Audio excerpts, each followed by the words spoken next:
Tokoh dewasa sibuk berprestasi, menduduki kursi, memperebutkan posisi, negosiasi, koalisi, dan korupsi.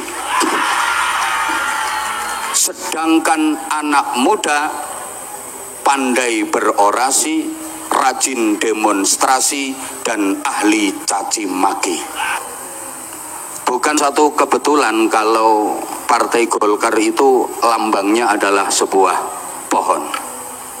Pohon apapun itu pasti mengalami 3 fase, 3 tahapan.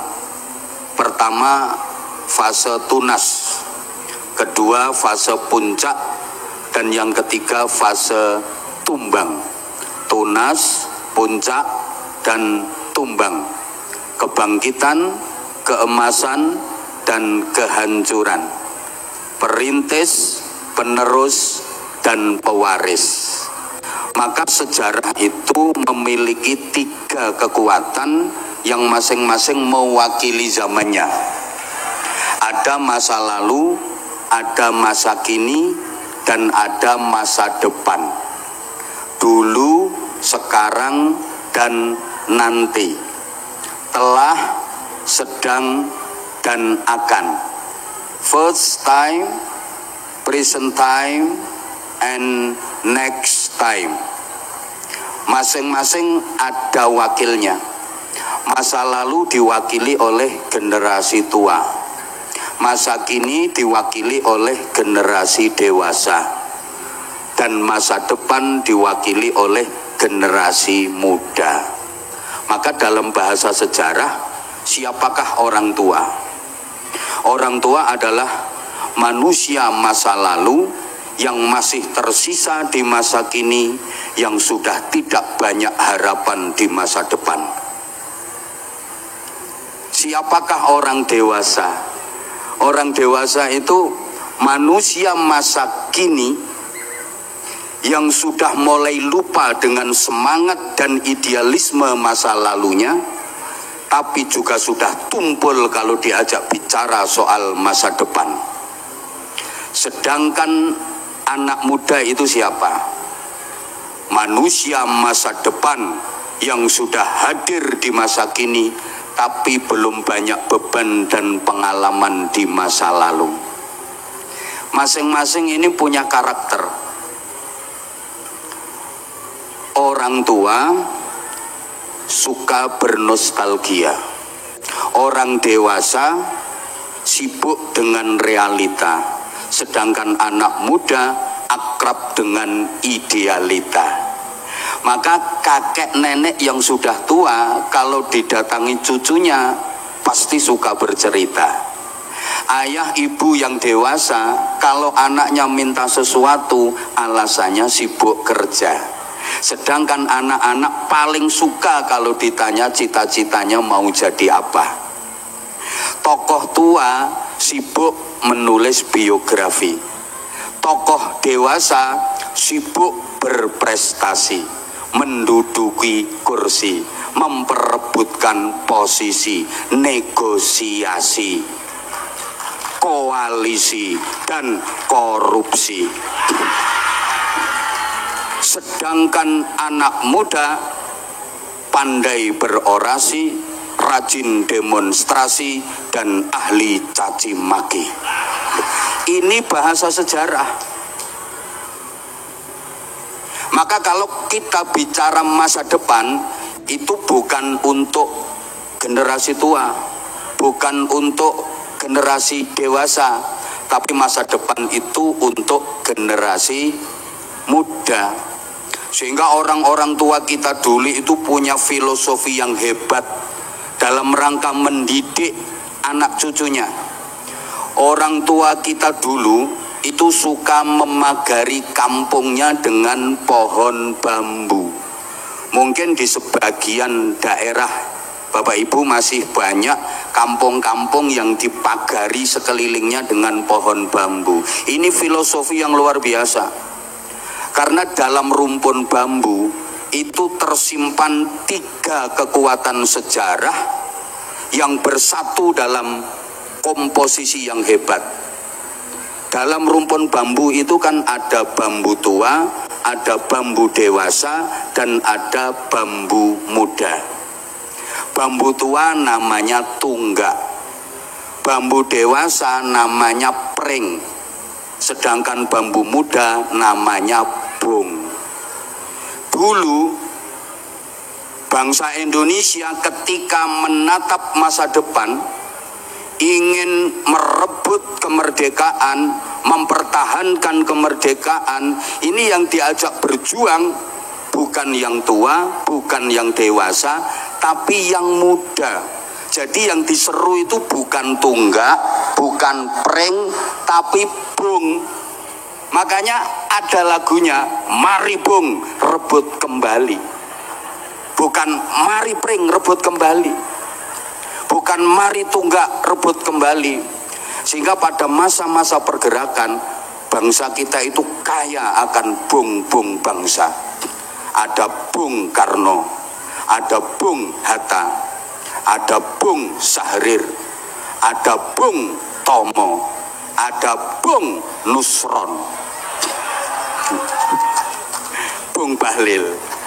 Lengke, jadi gini, kalau kita pengen maju, di samping Golkar harus solid untuk menuju Indonesia maju, generasi muda harus punya filosofinya Bung. Bung itu kalau pengen sukses harus menetapi 3 syarat. Pertama, tegak dan runcing. Kalau ada bung yang tumpul dan bengkong, itu bukan bung harapan tapi bung ancaman. Biasanya dipotong terus dimasak di sayur. Bung yang sukses itu tegak dan runcing, artinya idealis dan kritis. Jangan pernah gampang merasa puas dengan pencapaian, tapi idealis dan kritis, artinya harus bisa jadi perintis bukan sekedar pewaris, pengais bukan pengemis, pelopor bukan pengekor, penggerak bukan penggertak. Harus punya karakter bukan yang karaten, harus luar biasa bukan sekedar biasa di luar, harus terpelajar jangan kurang ajar, harus beradab jangan biadab. Yang kedua, bung itu karakternya pengen bisa menyalip siapa saja, pengen bisa melampaui siapa saja.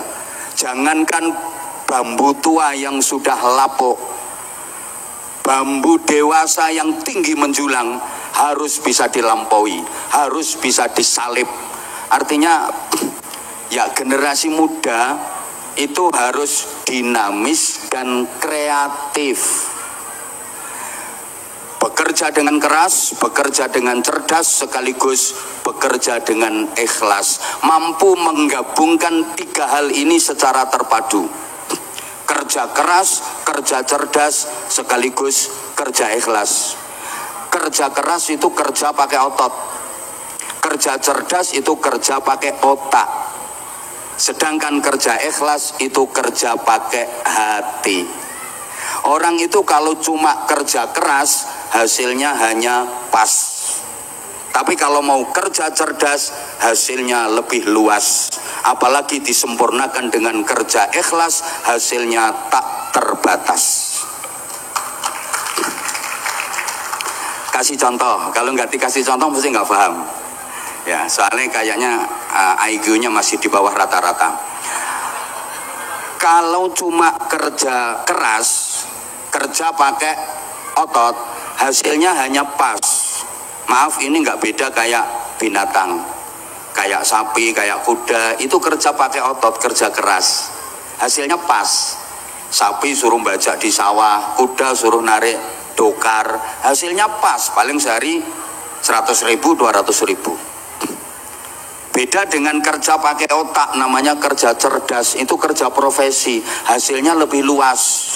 Contoh dokter, itu kerja profesi.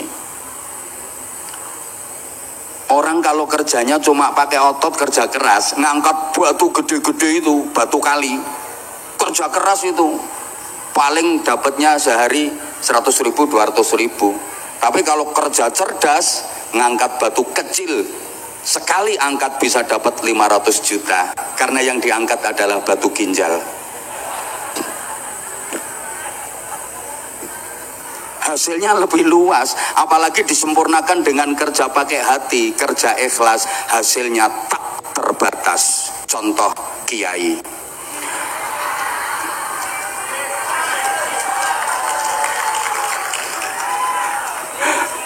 Yang ketiga, Bung itu punya jaket tebal, punya pelindung jaket tebal, bulunya halus tapi sangat tajam. Ini artinya harus eksklusif yang protektif. Eksklusif bukan dalam rangka sombong angkuh, hendak, tapi dalam rangka memahami kekuatan internal bahwa saya harus terus berbenah agar tumbuh dan berkembang saya bisa berjalan dengan baik. Saya harus bisa tumbuh tinggi menjulang, bukan hanya melampaui tunggak generasi tua, tapi saya juga harus bisa melampaui pring generasi dewasa yang sudah tinggi menjulang. Karenanya Bung harus sadar bahwa pupuk terbaiknya adalah tunggak. Bambu tua yang sudah lapuk itu adalah pupuk terbaiknya Bung. Karenanya jangan pernah meninggalkan pini sepuh. Jangan pernah meninggalkan generasi tua. Datangi, timba ilmu dan pengalaman dari mereka agar kita lebih hebat. Allahumma sholli ala Muhammad. Nah, kalau bicara soal masa depan, jamaah rahimakumullah, Al-Quran memberikan petunjuk kepada kita dalam doa yang sering kita baca dan kita sering sebut sebagai doa sapu jagat. Rabbana atina fid dunya hasanah wa fil akhirati hasanah wa qina adzabannar. Kita memohon kepada Allah agar diberikan kebaikan dunia akhirat. Doa ini juga mengajarkan kepada kita bahwa masa depan itu ada dua. Ada masa depan fid dunya, ada masa depan fil akhirah. Ada masa depan duniawi, ada masa depan ukhrawi. Ada masa depan sebelum mati, ada masa depan sesudah mati. Bapak Ibu, kalau misalnya panjenengan saya ajak bicara dan berpikir soal masa depan, kira-kira yang terlintas di pikiran dan benak panjenengan itu masa depan yang sesudah mati apa masa depan yang sebelum mati? Halo? Biasanya kalau panjenengan berpikir tentang masa depan, itu yang jenengan pikirkan, yang Bapak Ibu planning itu masa depan yang sesudah mati atau masa depan yang sebelum mati? Masa depan akhirat apa masa depan dunia? Kalau yang jawab akhirat itu kayaknya ada bohongnya. Karena kita udah dikritik sama Allah, bal tu'thirunal hayatat dunia. Rata-rata manusia itu lebih mementingkan dunia, lebih memprioritaskan dunia daripada akhirat. Coba kita buktikan, dunia itu simbolnya harta, akhirat itu simbolnya pahala. Kira-kira lebih tertarik pahala apa harta? Dunia itu simbolnya bayaran, akhirat simbolnya ganjaran. Kira-kira panjenengan lebih tertarik ganjaran apa bayaran? Selama ini aktivitas harian panjenengan itu targetnya untuk mencari ganjaran apa bayaran? Di zaman sekarang ini orang disebut berhasil dan sukses itu ukurannya yang banyak ganjarannya apa yang banyak bayarannya?